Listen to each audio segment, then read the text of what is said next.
Telecom সেক্টরের একটা অন্যতম কোম্পানি যার নাম হচ্ছে ভারতী এয়ারটেল লিমিটেড। ভারতী এয়ারটেলের হচ্ছে আমরা ফান্ডামেন্টালস থেকে নিয়ে অ্যানালিসিস করবো, দেখবো যে কোম্পানিটা ফান্ডামেন্টালি কতটা সাউন্ড রয়েছে। তো আমরা চলে আসলাম ফান্ডামেন্টালস পার্টের হচ্ছে ফার্স্ট পার্ট হচ্ছে ব্যালেন্স শিটের। দেখবো যে ব্যালেন্স শিট কতটা সাউন্ড রয়েছে। তো ব্যালেন্স শিটের আমরা চলে যাচ্ছি কোম্পানিটার হচ্ছে রিজার্ভ অ্যান্ড সারপ্লাসে। তো চলে আসলাম রিজার্ভ অ্যান্ড সারপ্লাসে। তাহলে রিজার্ভ অ্যান্ড সারপ্লাস থেকে আমরা কী পাচ্ছি, আমরা যদি দেখি রিজার্ভ অ্যান্ড সারপ্লাসে প্রথমেই ছিল কত 48,400 কোটির রেঞ্জে, তারপরে হচ্ছে 57,700 কোটির রেঞ্জে, তার মানে পরপর গ্রো করলো।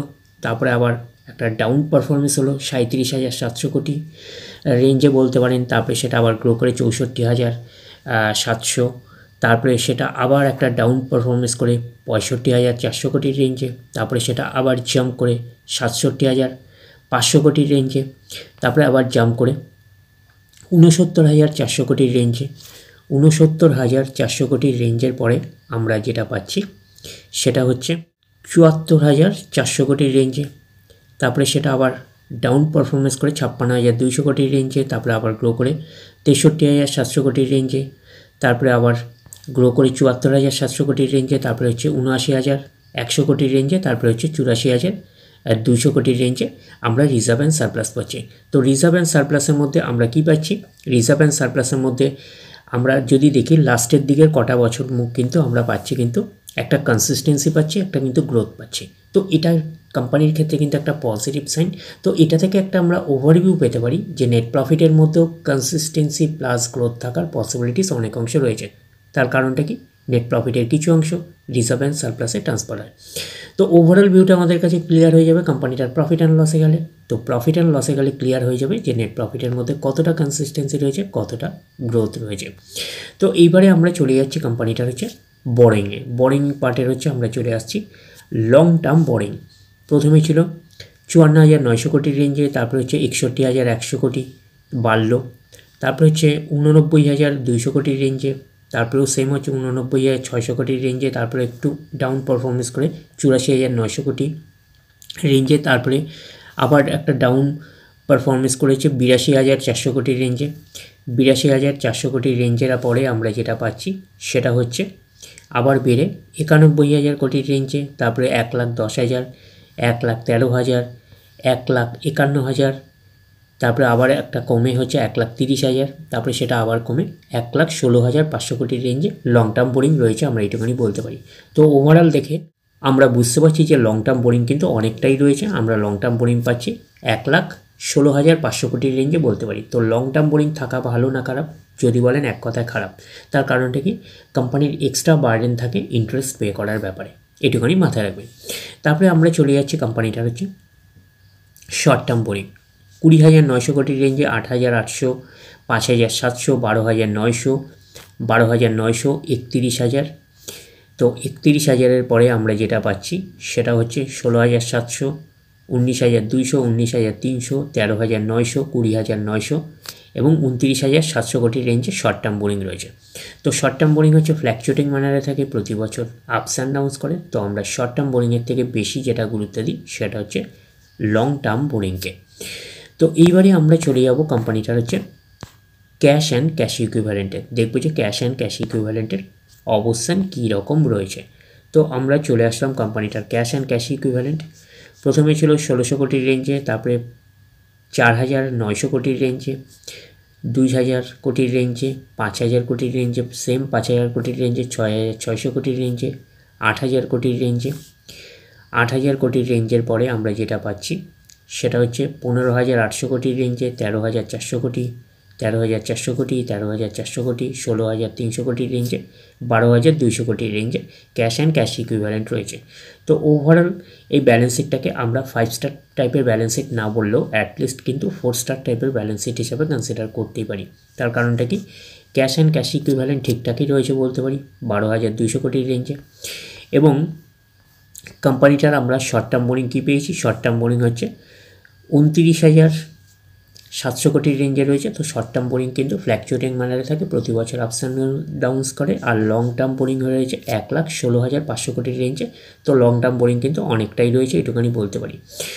আর কোম্পানির হচ্ছে রিজার্ভ অ্যান্ড সারপ্লাসের অবস্থান কী রয়েছে, রিজার্ভ অ্যান্ড সারপ্লাসের অবস্থান রয়েছে 84,200 কোটির রেঞ্জে, আমরা এইটুখানি বলতে পারি।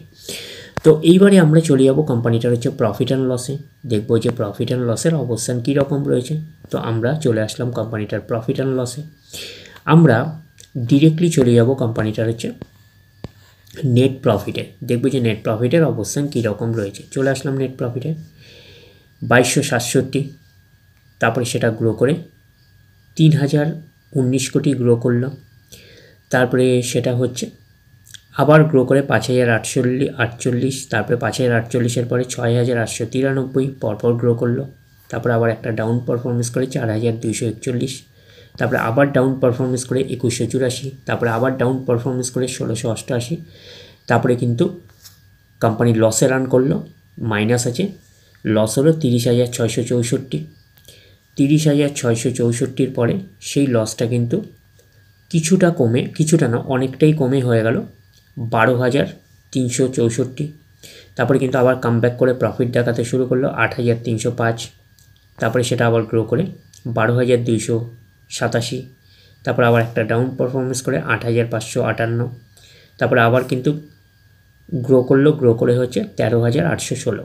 তো ওভারঅল প্রফিট অ্যান্ড লসটার মধ্যে আমরা কি পেয়েছি, প্রফিট অ্যান্ড লসটার মধ্যে কিন্তু যদি দেখি তাহলে মাঝখানে 2 বছর হচ্ছে লসে রান করেছে। আর ওভারঅল আমরা দেখে কি বুঝতে পারছি, যে ওভারঅল দেখে বুঝতে পারছি যে কোম্পানিটার নেট প্রফিটের মধ্যে গ্রোথ আছে, বাট কিছু কিছু জায়গা কিন্তু কনসিস্টেন্সির অভাব আমরা দেখতে পেয়েছি। তো রিজার্ভ অ্যান্ড সারপ্লাস থেকে একটা আমরা ওভারভিউ পেয়েছিলাম যে নেট প্রফিটের মধ্যে কনসিস্টেন্সি প্লাস গ্রোথ থাকার পসিবিলিটিস অনেকাংশে থাকবে। তো নেট প্রফিটের মধ্যে আমরা কি পাচ্ছি, কনসিস্টেন্সি সেভাবে পাইনি, ব্রেক করেছে মাঝে মধ্যে কনসিস্টেন্সি, বাট কিন্তু গ্রোথ রয়েছে এটুকুনি বলতে পারি। তো ওভারঅল এই প্রফিট অ্যান্ড লসটাকেও আমরা 4 স্টার টাইপের প্রফিট অ্যান্ড লস হিসাবে কনসিডার করতেই পারি। এইবারে আমরা চলে যাব কোম্পানিটার হচ্ছে শেয়ার হোল্ডিং প্যাটার্নে, দেখব কার কী অবস্থান রয়েছে। তো আমরা চলে আসলাম কোম্পানিটার হচ্ছে শেয়ার হোল্ডিং প্যাটার্নে।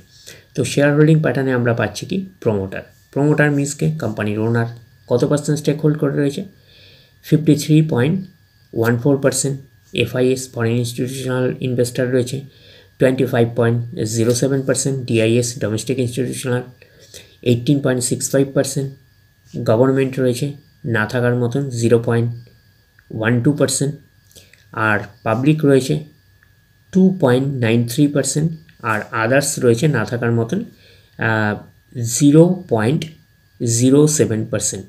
তো ওভারঅল আমরা বলতে পারি যে প্রত্যেকেরই কিন্তু কম বেশি ইনভলভমেন্ট রয়েছে। তো শেয়ার হোল্ডিং প্যাটার্নটাকে একটা ডিসেন্ট টাইপের শেয়ার হোল্ডিং প্যাটার্ন হিসাবে আমরা কনসিডার করতেই পারি।